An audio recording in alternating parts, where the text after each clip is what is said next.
Hi and welcome back. And in this video, I just want to talk you through the difference between outcome goals and process goals, and why, if you want to make any changes in your life become a reality, focusing on the process is important. And with that in mind, I want to show you how to use this habit tracker sheet, which you can see on the screen right now. So goals versus process goals. So the outcome is what you want to achieve, like the big picture goal.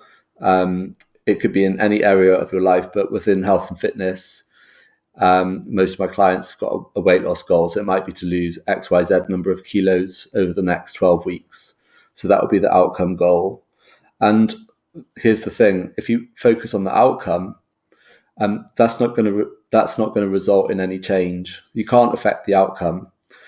All you can do is affect the process and what you do on a daily basis. So it's really important for you to set yourself process goals, which I'm going to set you in the course of this program. And I want you to tailor those process goals. So this is what you actually do on a day-to-day basis, your daily practices. And this is what I really want you to focus on, because if you focus on the change and if you focus on your daily practices that you know are supportive of your goal, of your outcome goal, that will result in your outcome goal becoming a reality. So if you focus on a weight loss, then nothing's going to change. But if you focus on a daily practice that you know is supportive of your goal to lose weight, then that's going to lead you towards that weight loss goal. So in order to focus on your daily practices and on your process goals, it's really important to track your habits and to track those process goals. And so I've created this habit tracking sheet for you. And all you need to do is create your goal. So I've got a blank version of the habit tracking sheet right here. And so in this left-hand column, I've got another version with all of my lessons and suggested habits in. But if you prefer to have a blank version, you can literally insert your habit. So it might be to eat 3 meals without snacking.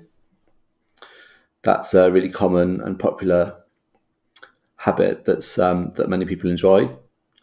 So you can write your habit in there, and then you can literally just track it every day for the next 2 weeks, with a big cross for a yes and a 0 for a no.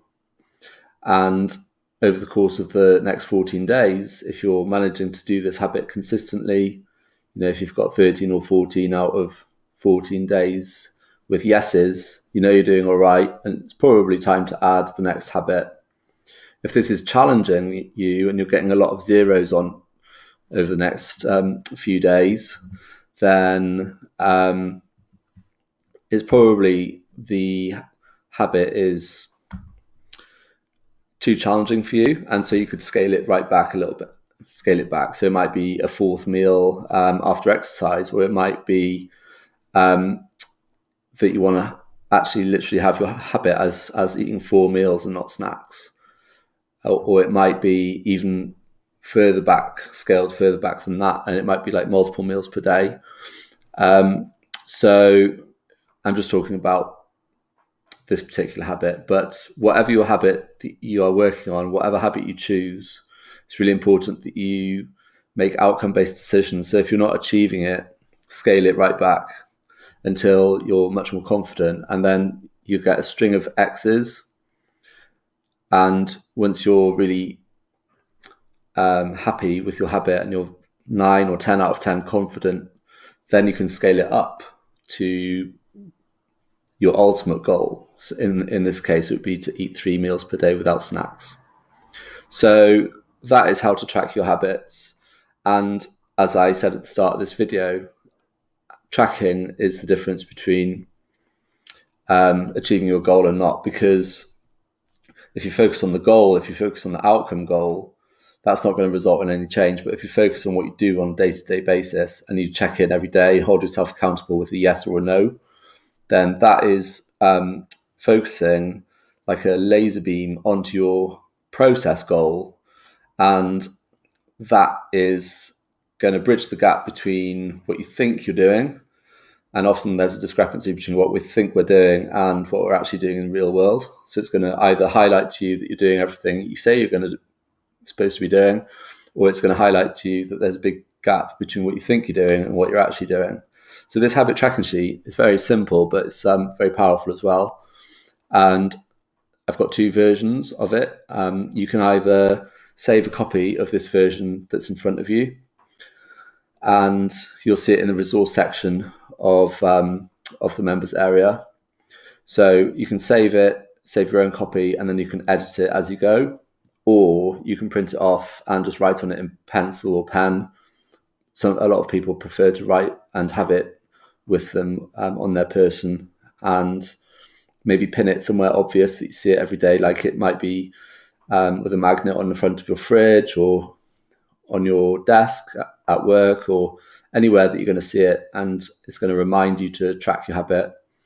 I also recommend putting a reminder into your diary. So if you use like a Google Calendar, maybe you can set a daily reminder to track your habit, and you'll get a notification to remind you to do that.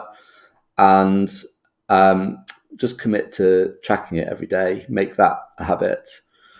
I've also got, if you want just to follow literally my curriculum as it goes, I've got in this left-hand column, I've got a version of this habit tracker sheet with every single lesson, with every single recommended habit just outlined for you, and a link to each lesson as well. So you can remind yourself exactly what to do.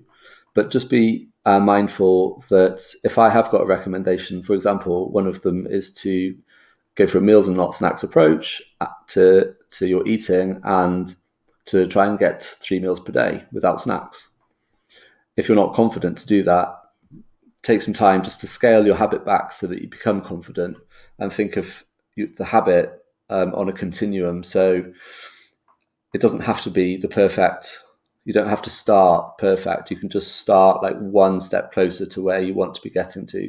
So always remember to scale your habit back so that you're feeling really confident about what you're doing.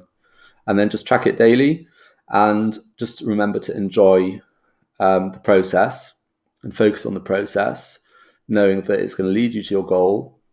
And I've recommended 2 weeks of tracking before adding the next habit. But if you want to track for 4 weeks or even longer before adding the next habit, that's okay. And the next thing is that you eventually, over a period of time, will probably phase some habits in. You will phase more habits in, and you might, if eating 3 meals per day becomes automatic, you probably don't need to track that anymore, and you can just take it off your list. So you're not tracking, 20 habits at a time. You'll only be tracking a few at a time. And finally, if over the course of, say, a year or two, you notice that some of the fundamental habits that you became really confident with old habits creep back in, or you feel like, I could really refresh this, it's okay. You can just go back to tracking your initial habits. And it's always good to refocus and refresh the skill, whichever skill it happens to be, in this case, eating 3 meals or meals, not snacks approach to eating. So enjoy your tracking of your habits. And just to quick roundup of this video, just know the difference between an outcome goal, which you can't affect, and a process goal, which is going to lead you to your outcome. So the process, focusing on the process every day. And just remember the power behind tracking habits. So the difference between achieving a goal and not is actually doing the process every day and doing the process goal. So hold yourself accountable, use the habit tracker sheet. It's very simple, but don't underestimate how powerful it is. Okay, thanks for listening. Have a great day.